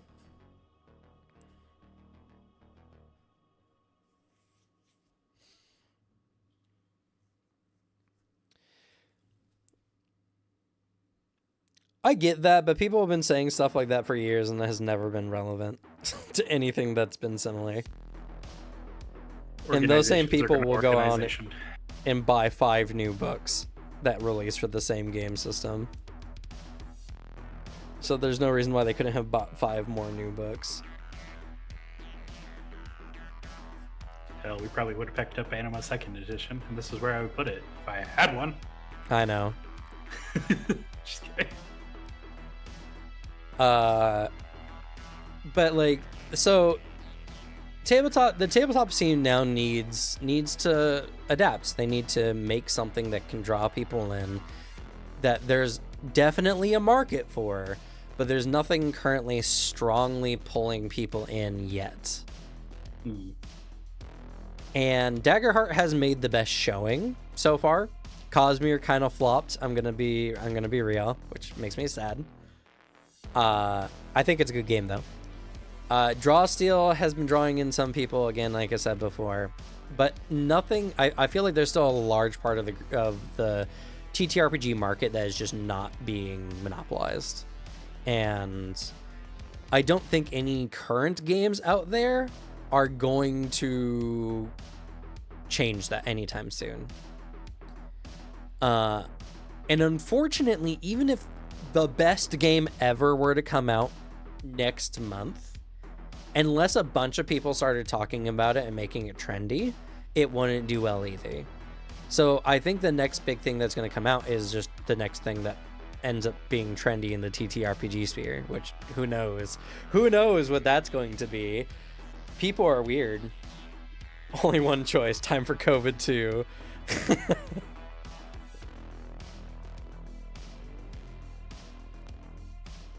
about time it mutated. I'm just kidding.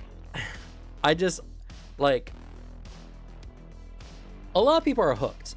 A lot of people I know are hooked on tabletop now, and they want more. They want their fix.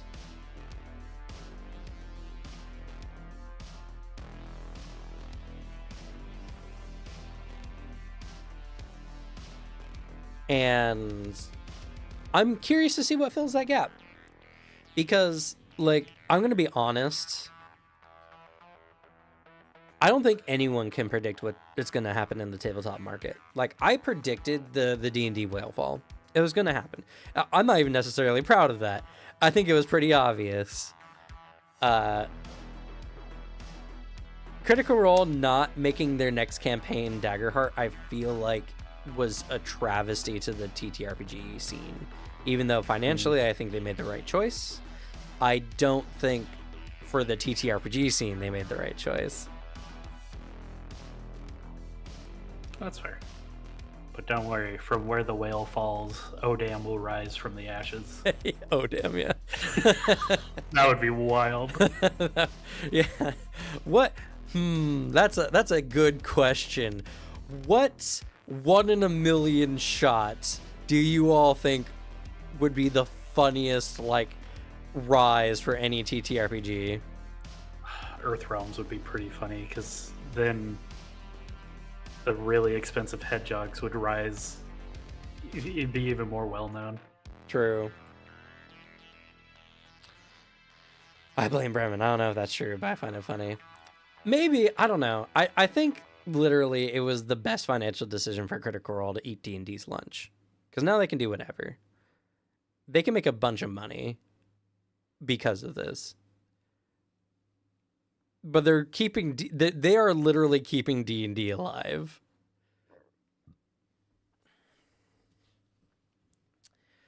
The funniest game. Man, Oh Damn is such a good pick. I don't think I could top that. It's not great. Which makes it even more wild if it makes it. Yeah, but like I said, like that's I think the 1 in a million shot. Like that's the one that, like, if that happened, I would eat my computer.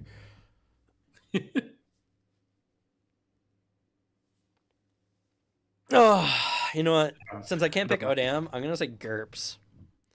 The rise of GURPS back in the new millennia.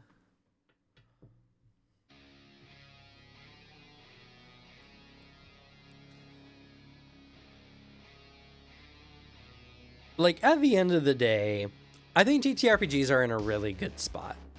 New games are coming out. People are all there's a word I was looking for, but I can't find it. All a tizzy of new game ideas, and a bunch of stuff is coming out, and the sheer number of anime-inspired TTRPGs I am excited about, because even though they're mostly garbage like anime is in general, there's going to be a diamond in the rough that's going to be really good. Anime is kind of like that for the 2000s. I mean, you might find a creator who happened to play anime, really liked it, but thought the system needed an overhaul, and get like an anime-inspired system. Could happen. True. It's wild how many people have jumped in to like, I made an anime of it. My anime video is genuinely doing pretty good for my channel, considering how absent I've been this year. It's wild that the creator fucking commented. Yeah, the creator came in and was just like, thank you for talking about my game. And I'm just like, please talk to me. I want to come chat on TableTalk, please. I need to talk to you. Guess you and Alex came on too strong, because he's like, oh, I don't know. He started like shrinking away from the comment section, or it seemed like it. Yeah, it seemed like it. Goblin Fat Asses, it's free in like one page, really. There's no excuse, it's not the biggest one. True. Hell yeah, the nerds I went to school with are making their own games finally. I know, honestly. Honestly, if I made a game, I would probably be one of those nerds. So, you're making like 2 games. Need him to describe the missing tables? So much more. I don't know how someone made as much anime product as they did, considering how I know it didn't do well. It was super niche. It's crazy that we have like what, fucking 7 books, maybe more. I think there's like 7, 8 books. Not including, of course, the non-translated stuff that.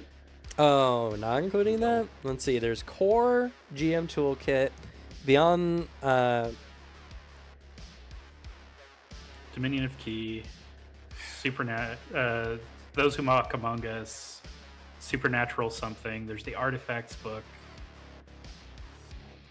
And I swear there's another one. Well, and there's the Beyond the something. It's the World Book.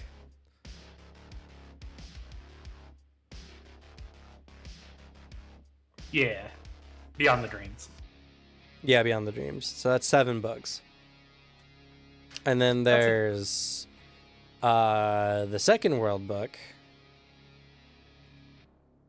which is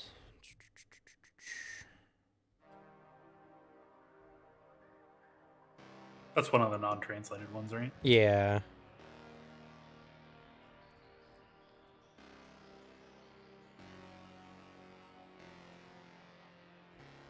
Oh my god, why is this so zoomed?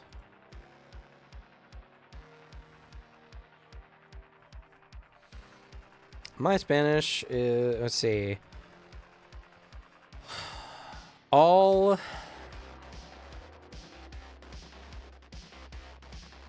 damn, my Spanish is bad. 1 second, I'll translate it. It's all the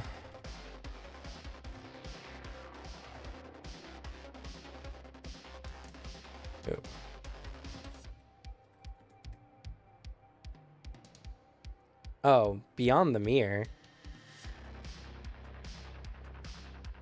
Weird.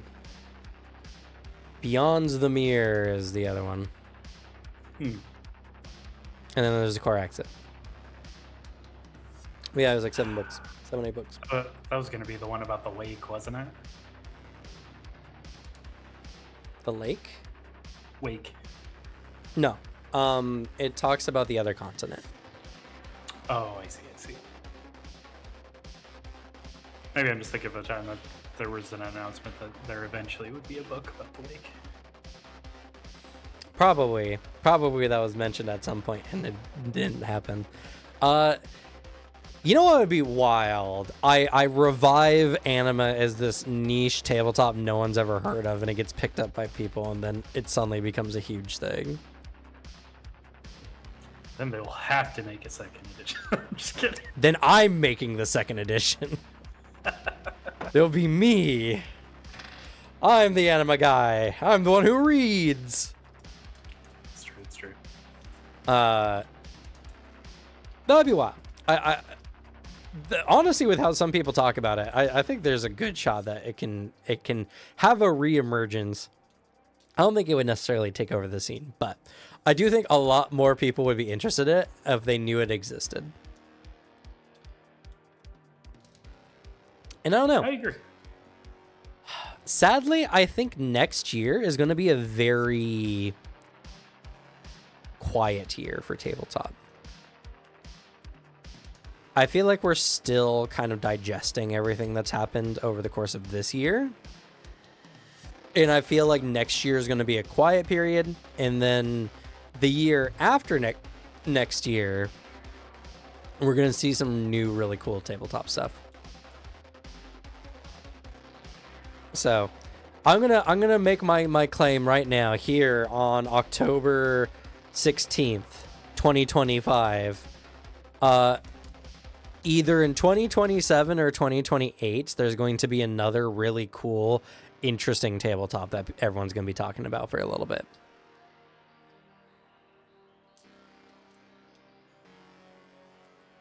That's my claim.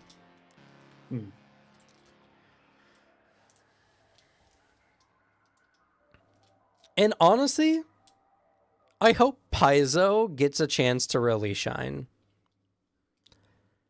I think Paizo's, like, Pathfinder 2nd Edition and Starfinder, I think are really, really cool. I think they're very interesting. I hope they release a book that can draw a bunch of people in, get everyone super fascinated. And show everyone that the game is not necessarily as crazy as a lot of people make it out to be.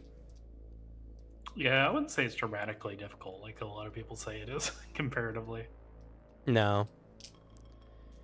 It took some learning, but honestly, I think it mostly took us maybe a month, maybe 2. Yeah. That's such a thing, too. I don't think every tabletop needs to be, like, for babies. I don't care if the game requires me to learn it a bit if it's good. So tabletop developers, make good games. I don't care if it's a little complicated. Just make a good game. If a game is good enough, people will like it and people will talk about it and get other people interested in it. Well, a good game, but also with aesthetics that people can latch onto. Not none. I haven't looked into, to be fair, I've been looking into Paizo lately, so who knows?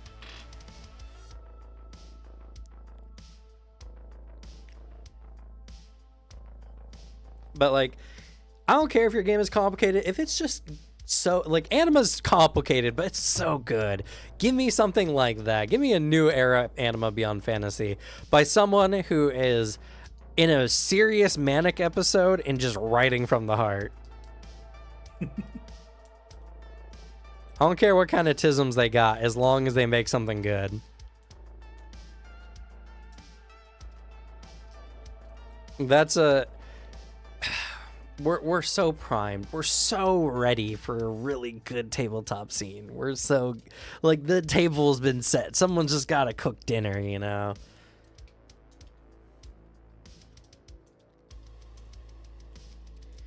But, alright. I think that's enough ranting for today. Thank you all so much for watching. An Anima character creation video will be coming out soon. I have recorded it, and I just need to edit it. But, you know, still a dad, so it's going to take some time. And go watch Alex's channel. I don't know what he's planning on doing. I know he's been coming out with some videos lately, but do it. Other than that, I guess we'll go ahead and say goodnight. Nighty-night. Good night.